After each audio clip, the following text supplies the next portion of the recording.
Մենք այս անկախությունը ձեռք ենք բերել մեր նահատակների կյանքի գնով։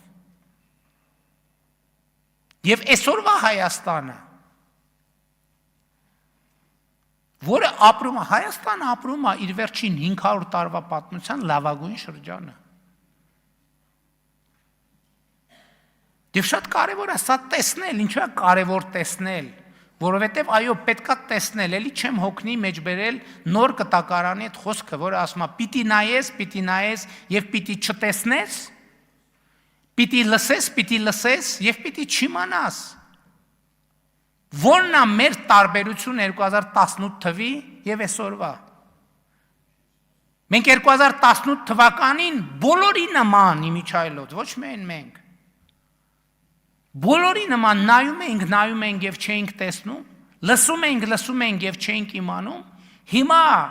Հայաստանում հայտնվել է կառավարություն եւ կառավարող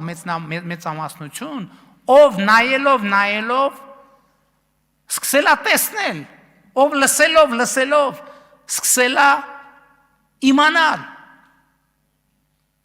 Եվ Հայաստանի Հանրապետությունը եւ Հայաստանի ժողովուրդը պետք է ամուր կարճի մեր նորընծա տեսողությունից եւ մեր նորընծա իմացությունից։ Փառք նահատակներին եւ կեցցե Հայաստանի Հանրապետությունը։ Շնորհակալ եմ։